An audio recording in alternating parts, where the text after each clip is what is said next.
Rais wa Jamhuri ya Kenya kwa shangwe na vigelegele ili awe na nafasi ya kutubia. 1, 2, 3. Mheshimiwa Rais, asante. Asanteni sana, tafadhali tunaweza kuketi chini. Thank you very much.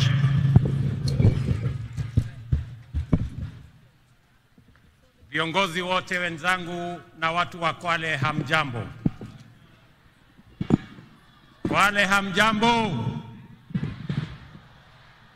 Kwale, assalamu alaikum. Bwana Yesu asifiwe.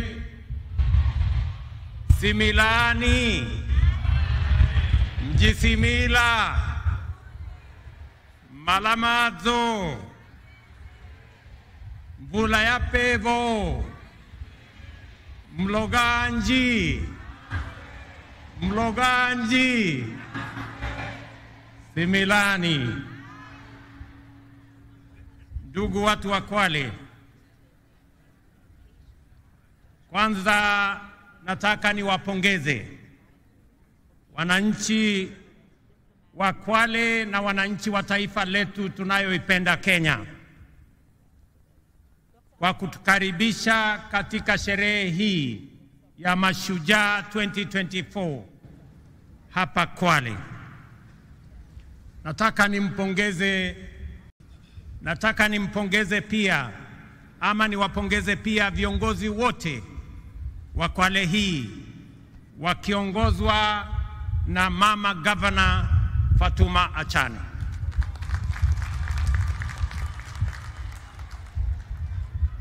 Kama kungekuwa na taswishi yoyote kwamba mama Muislamu anaweza kuwa kiongozi na awe governor, sasa hiyo taswishi imeondoka kwa sababu Fatuma Achane ni governor wetu wa hapa Kwale.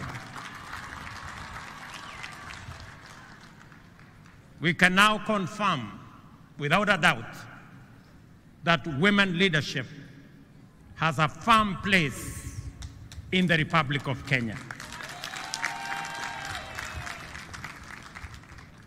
Pia leo asubuhi tumekuwa na jambo la kihistoria tena.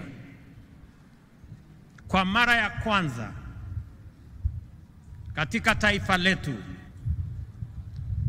mwanajeshi mama kuongoza sherehe hii. Luteni Kanali Faith Mwangandi, huyo mama hapo, mpigie makofi jameni. Kudhihirisha tena kwamba mama wanaweza kufanya kazi zote.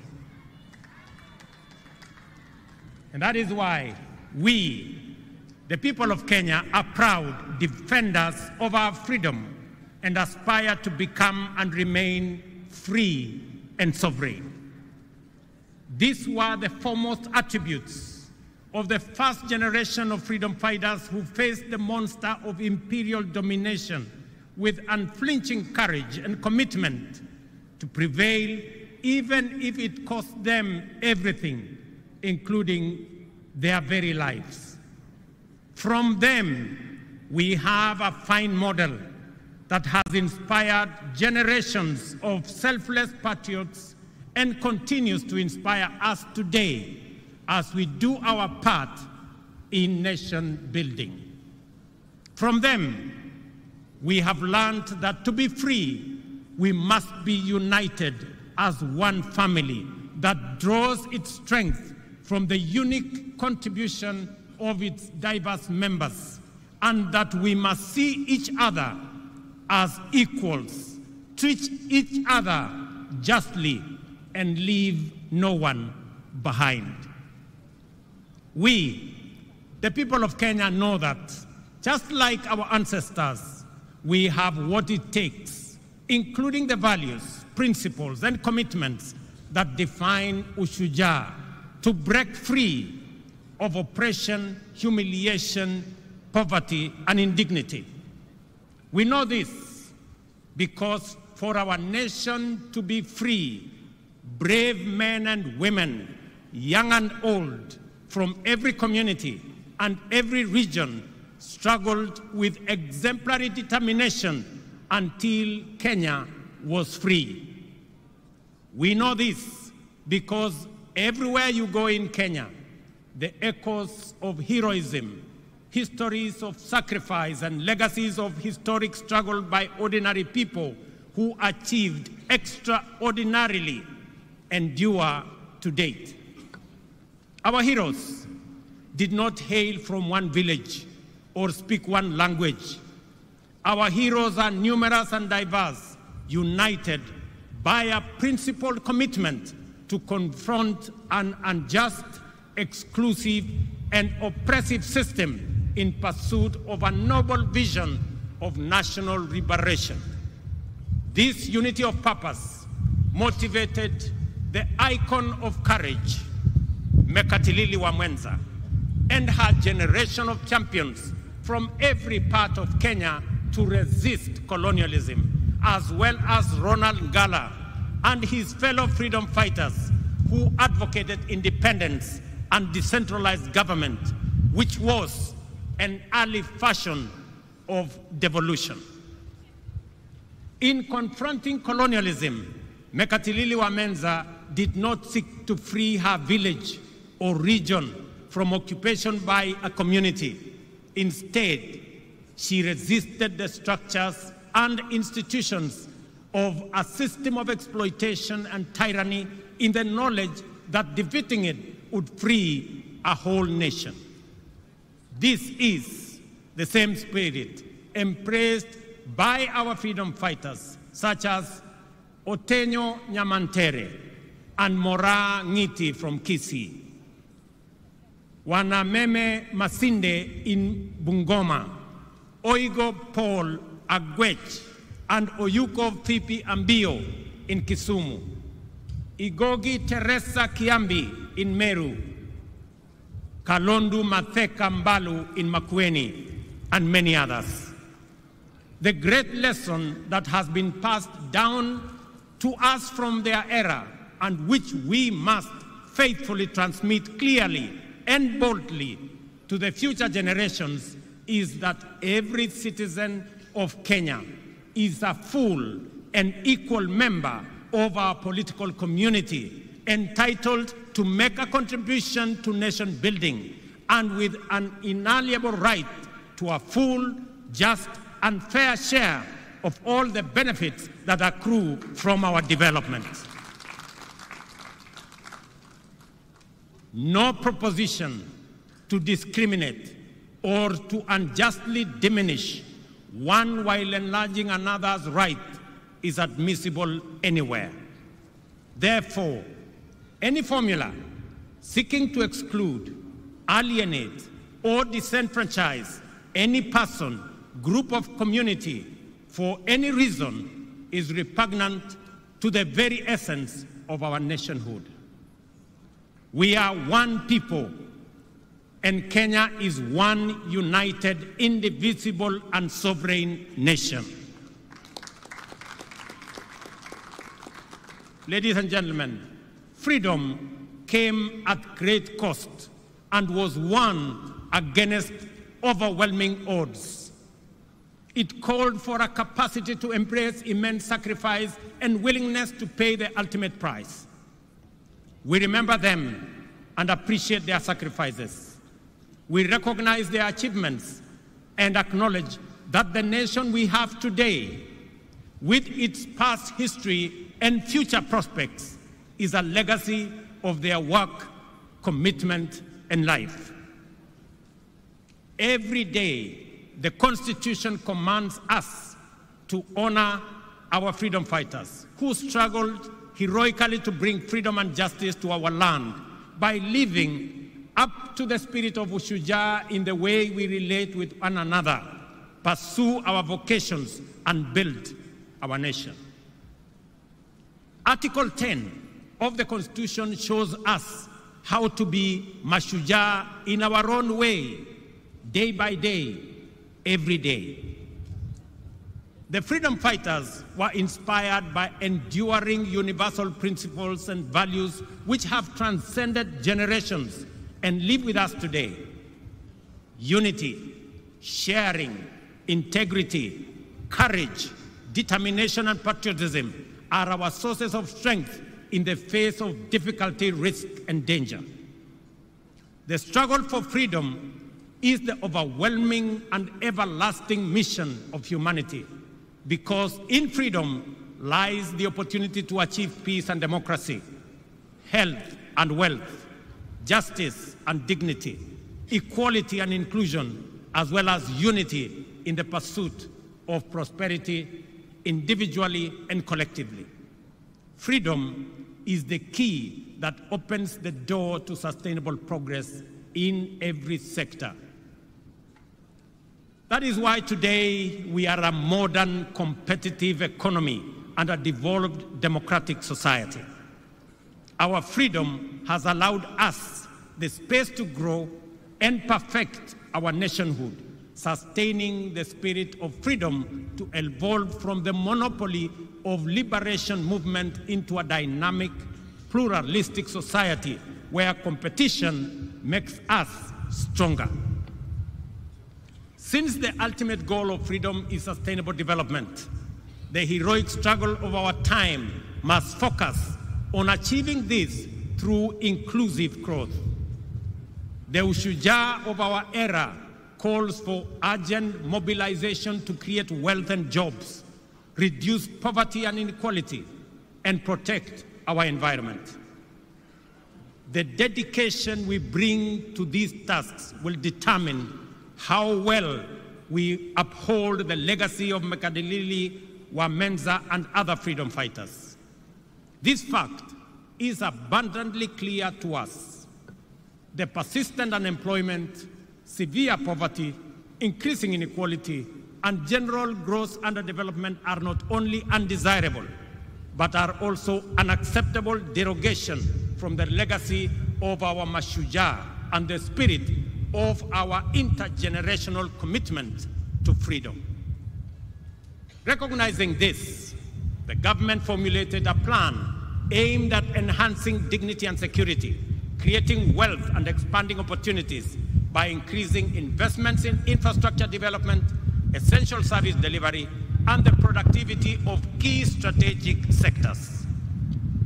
The bottom-up economic transformation agenda is Kenya's economic freedom charter, which mobilizes unprecedented levels of investment into the most impactful sectors in providing essential public services inclusively and affordably, multiplying incomes and creating millions of new, good jobs for our many well-educated and highly skilled young people.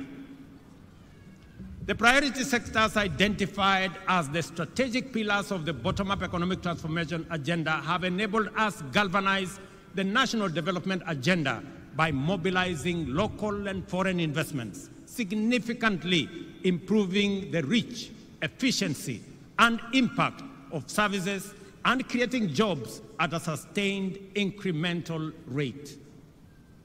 We are driving agricultural transformation through major interventions across all value chains, including fisheries and aquaculture, horticulture and food crops, livestock, beekeeping, and rangeland development. Investments are being made to boost production and supply of quality inputs, provide extension services, reduce post-harvest losses, and maximize returns for producers. These efforts are aimed to increase economies of scale through aggregation, agro-processing, value addition, and exports. Let me announce to farmers across Kenya that we have just concluded the process of procuring the next consignments of fertilizer and assure them that the fertilizer that we have will continue to retail at 2,500 as we committed ourselves. Whether it is tea, whether it is coffee, whether it is maize, whether it is wheat, whether it is sugarcane, we will make sure that prices of fertilizer are universal because we have seen its impact on matters food productivity in Kenya and the lowering of the cost of living as a result of reduction of food prices because of enhanced supply. Fellow citizens, in the digital economy, we have invested in developing digital and ICT hubs in all wards and expanding last-mile fiber connectivity across the country, reaching areas previously considered remote and underserved. I must congratulate members of parliament across Kenya for being partners with us in this effort. And I want to encourage all our members of parliament to front-load and to prioritize the construction of ICT hubs across Kenya so that we can give digital opportunities for our young people, because these efforts have enabled young digital creators, entrepreneurs, and workers to access opportunities not just locally, but also globally. We have also supported our mama mboga, the boda operators, small-scale traders, construction workers, and others working in the informal and the hustler economy by investing in financial inclusion through accessible loans, capacity building, and regulatory reforms to facilitate their growth. I want to commend the banking industry for extending, just last week, an additional 150 billion in loans and loan facilities to micro, small, and medium enterprises to complement our efforts in making sure that we attend to the people lower in the category. To achieve universal health coverage, we have transformed the provision of health care to enable all Kenyans access promotive and preventive services in addition to curative services. First, under an all-inclusive social health framework, and also through programs like Afya Bora Mashinani, which has onboarded over 100,000 community health promoters who provide health care directly to people in their homes. Ladies and gentlemen, today marks the conclusion of Boma Yangu Week, launched last Monday to celebrate the achievement of our affordable housing program. Throughout the week, we showcased significant progress in advancing this ambitious agenda, which aims to transform lives and livelihoods by providing affordable, decent homes for millions of Kenyans. On this Mashujaa Day, we recognize key initiatives such as the Kenya Urban Resilience Project, the Kenya Informal Settlements Improvement Project, and the National Climate Resilience Program, otherwise known as Climate Works. Under our bottom-up economic transformation agenda, we are committed to striking a major blow for the freedom struggle of our time by eradicating the shame of hunger in the land of plenty, taking decisive measures to significantly reduce poverty, providing all Kenyans with high-quality health care, and enhancing dignity, well-being, and standards of living for everyone. The Affordable Housing Program is central to these efforts, with a target of delivering 200,000 homes annually to meet the growing demands of housing. This initiative aims to tackle the deficit that has left many Kenyans living in insecure, unsanitary, and poorly constructed dwellings, and also fostering the growth of sustainable communities and generating jobs and opportunities across many other sectors. We all know that the future is urban. 60% of our population, not just in Kenya, but globally, will be living in urban areas. That is not a choice we can make. That is what's going to happen. But we can make a choice as to what kind of living, what kind of settlements these 60% of our citizens who will be living in urban areas, how they will live. Either they will live in slums or they will live in decent dwellings.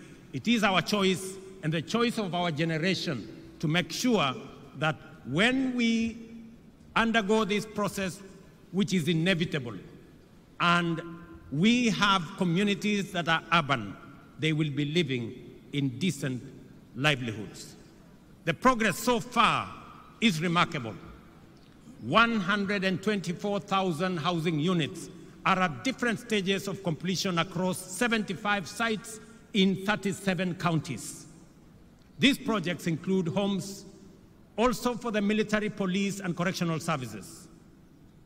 I am happy that the students have participated in designing student accommodation. And congratulations to the students who came, the 60 of you who have participated in that process. Here in Kwale County, I am also happy that the Mashujaa Affordable Housing Project is underway, creating daily employment for over 200 workers. Similarly, the Diani White House project is under construction and is also generating more jobs and more opportunities.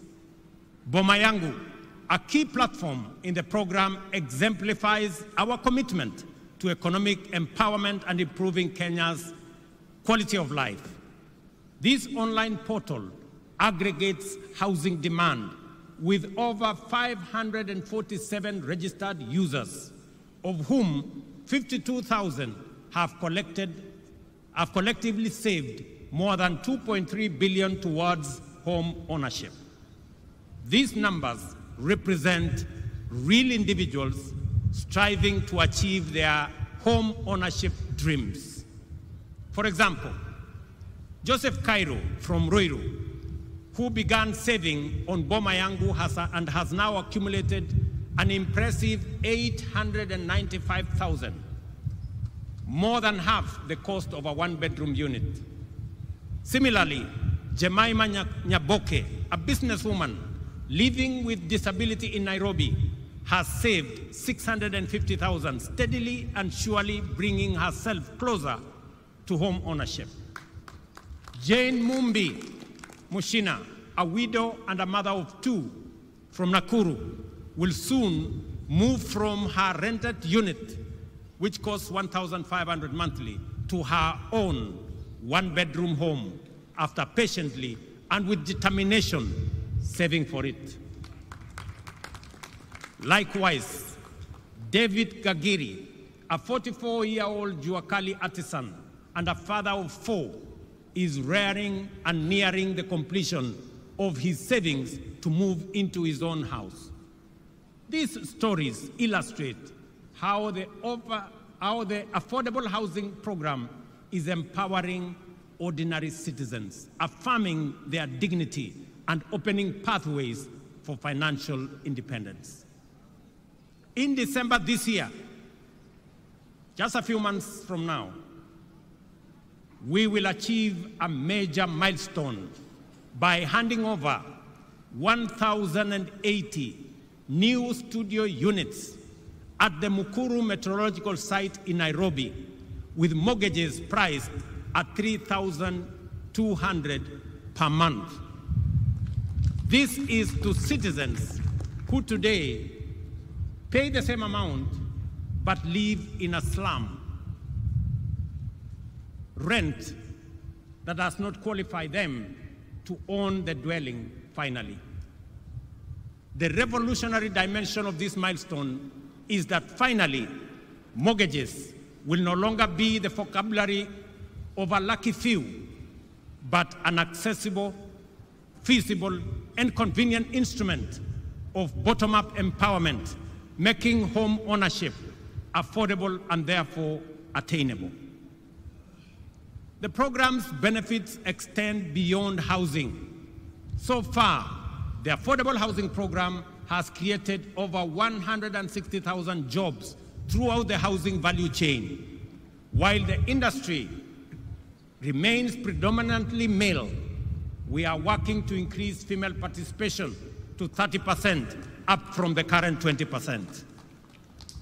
Our collaboration with the Juakali sector has demonstrated The affordable housing program's significant potential to transform local manufacturing. In Kwale, over 200 artisans are providing essential services at various sites, fabricating components such as doors, windows, and cabinet fittings. The success of involving worker cooperatives and artisans has strengthened our commitment to support local businesses. You heard the governor of Kwale enumerate the number of companies that now work with us. To facilitate this further, the government has allocated Kenya shillings 4.4 billion specifically for payments to MSMEs supplying goods and services under this program. I was especially proud to witness the signing of the 720 million subcontract awarded to Soweto High-Rise Fabricators and Woodworkers Association in Kibra, just the event that you saw us here this morning. This partnership will greatly enhance the business prospects of these Juakali associations, now recognized as bona fide affordable housing program suppliers. Ladies and gentlemen, on this day, it is important for us to remember that the objective of the freedom struggle was for the citizens of Kenya to have full rights and opportunities to live in dignity and achieve a high standard of living with security, health, and wealth. As we implement affordable housing program, therefore, we must at the same time move quickly to complement it with initiatives that promote health and well-being and secure work and livelihoods. Thus, healthcare remains a priority under our bottom-up economic transformation agenda. We are advancing the scope of the universal health coverage to give every Kenyan access to promotive, preventive, curative, and emergency services. Through the Social Health Insurance Fund, citizens will contribute and access comprehensive healthcare benefits, and those who are categorized as not being able to pay, the government of Kenya will step in and pay for them. The value for money in this scheme will be undeniable once the migration from the National Health Insurance Fund is completed and the fund is fully operational. As of the beginning of this month, 12.9 million Kenyans were registered with the Social Health Authority, and all public health institutions, and alongside 50% of private facilities, were already enrolled to provide services. I urge private hospitals to expedite the contracting process to enable us complete the final rollout of the universal health coverage. To accelerate this rollout, the government of Kenya has released 3 billion shillings to settle outstanding payments to hospitals and other service providers. I know this has been a major concern for hospitals that are owed by the former NHIF a lot of money. I want to give them my assurance that from next week, we have already released the money that will go into settling some of the debts that have held back their services under our new program. Ladies and gentlemen, the time for doubt and anxiety is slowly but surely getting behind us, and the space for criticism, skepticism, and pessimism is over. Real change ushers us into unfamiliar places. Transformative change overturns old assumptions and unlocks unprecedented possibilities. Every step into the future takes a measure of courage, and the comfort of the familiar can become a temptation to hesitate or backslide. We have been here before, Kenyans, times without number. Many Kenyans were anxious about the prospects of the freedom struggle and doubted the capacity of our freedom fighters to defeat the formidable power of the empire. Some were afraid that what they saw as an uncertain future in an independent nation, in contrast with the very real, if undesirable, present in an oppressive colony. Later, when challenging the single-party monopoly, many worried that embracing democratic pluralism might destabilize the country and lead to state collapse. More recently, some hesitated as we took a leap of faith into a new dispensation, fearing that devolution could fragment the nation and that strong checks and balances might render the republic ungovernable. Despite these concerns, here we are, stronger than ever, facing the future with greater confidence and building a strong nation that is respected for its positive contribution, not just at home, not just regionally, but also globally. Independence, multi-party democracy, and our progressive constitution have made Kenya stronger, enabling our country to move forward and upwards, even in the midst of unprecedented challenges. What we have learned from Kenya's history of freedom struggle is this: we must not allow the fear of change to imprison us in the past, and we must have greater faith in our collective capacity to achieve inclusive transformation and usher in progress that leaves no one behind. I call on all Kenyans. I call on all Kenyans to have faith and a little patience. In matters of weeks, or in a matter of weeks, SHIF will be serving us efficiently and making the dream of universal coverage come true. I am aware that during this transition period, employees of the former National Hospital Insurance Fund will be managed in accordance with the provisions of the Social Health Insurance Act of 2023. I want to assure all the former employees and those now serving under our new outfit that no one will lose their jobs, and that I appreciate their dedication and service during this transition. We will make sure that everybody who has served in the former outfit is transitioned into the current outfit. We have implemented strong institutional and strategic measures to extend the impact of universal health coverage by developing the biomedical, pharmaceutical, and medical supplies production industries.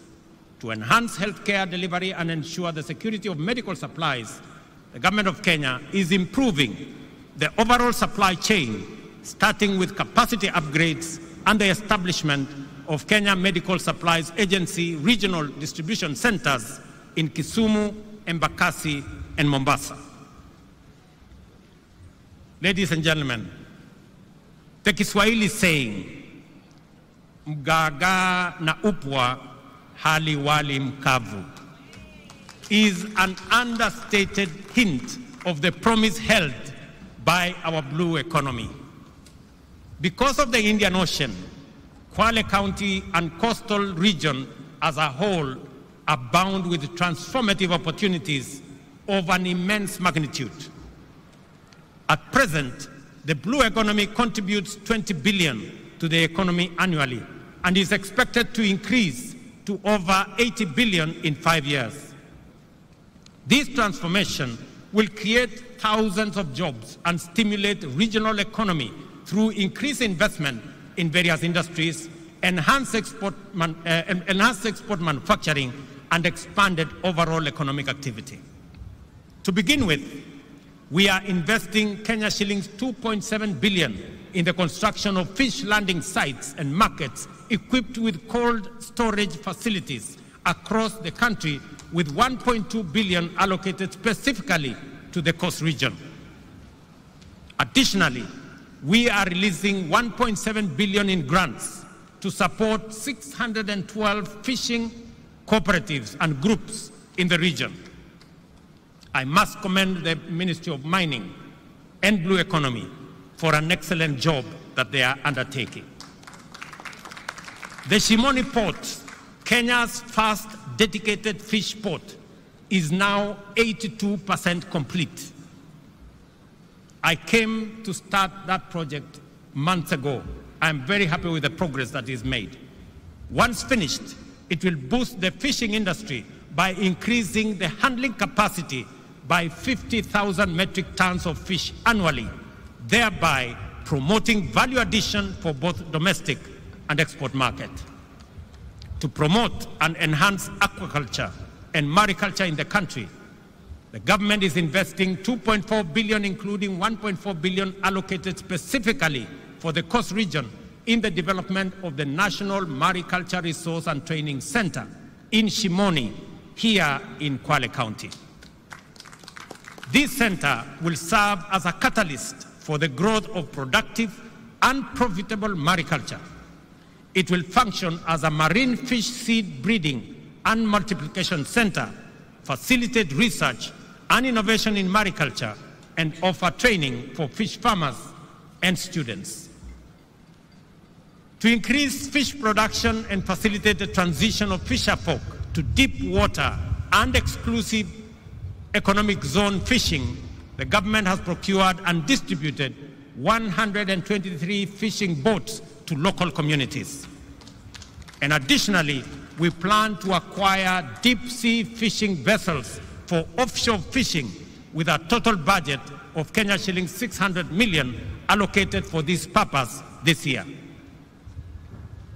Ladies and gentlemen, the affordable housing program, healthcare reforms, and blue economy investments go beyond infrastructure.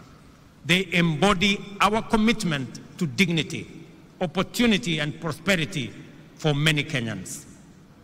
We invite the private sector to join us and drive up the scale of these initiatives to provide opportunities for more Kenyans to take part in achieving lasting transformation. Together, we are building a brighter future where every Kenyan has the opportunity to thrive and winning the freedom struggle of our time. Let us remember the example of our first Mashujaa and be inspired by their values, achievements, and legacy. Let us do our part to promote national cohesion and inclusion and to combat division, tribalism, and exclusion. Let us remember that without unity, our freedom and our future would be under threat. Together, we are unstoppable in pursuit of our aspirations and immovable in the face of any challenge. By embodying, championing, and defending our national values and principles of governance every day, we will be able to live up to the monumental legacy of Mekatilili Wamenza and other heroic men and women who blazed the trail for the patriots who followed and built a nation that present and future generations will be proud of. I am encouraged by the bravery, diligence, and loyalty with which Kenyans of all walks of life undertake their profession and social tasks, fighting crime and terrorism, defending the nation's territorial integrity, treating the sick, feeding the nation, teaching our children, and serving the needs of underprivileged citizens. To you all, I convey the gratitude and appreciation of all Kenyans. It is in these things that heroism lies. The fact that we must do them every day doesn't make them any less heroic or extraordinary. Ushujaa is doing ordinary things in extraordinary ways. Therefore, whatever our vocation, let us apply ourselves with zeal, because that is how great nations are built. Ladies and gentlemen, watu wa Kwale, ndugu zangu watu wa Kenya, Nimefurahi sana kuwa kati yenu katika sherehe hii ya muhimu, sote tukiungana na tukihakikisha kwamba kazi ya kila mtu isidharauliwe na mwingine. Wale wote mnaochangia katika sehemu zote, yule unayesukuma pale wheelbarrow ili tuweze kujenga affordable housing, yule unayepiga randa ndio tuweze kuwa na milango na madirisha na mambo mengine ambayo yatatusaidia kuwa na manyumba ya sawasawa. Walimu pale shuleni mnapojitolea kufundisha watoto wetu, wakulima shambani wanaofanya bidii ndio tupate chakula, askari wetu ambao wanasimamia usalama wa taifa letu la Kenya, wafanyabiashara wetu ambao wanafanya bidii wakiamka mapema. Nyinyi wote ni mashujaa wa taifa letu la Kenya kwa zile majukumu mnayofanya. Nataka niwaeleze ndugu zangu wa Kenya ya kwamba nchi hii tutaijenga na mikono yetu na nguvu yetu na bidii yetu, kwa sababu nchi hii haiwezi kujengwa na wageni, haiwezi kujengwa na wengine. Hii ndio nchi Mungu ametupatia, na ni jukumu la kila mmoja wetu, mahali popote ulipo, utoe mchango wako kwa uzalendo, kwa kujitolea, kwa bidii. Na mimi nataka niwahakikishia kwamba tutafaulu kama nchi ya Kenya tukifanya hivyo, tukiwa tumeungana pamoja.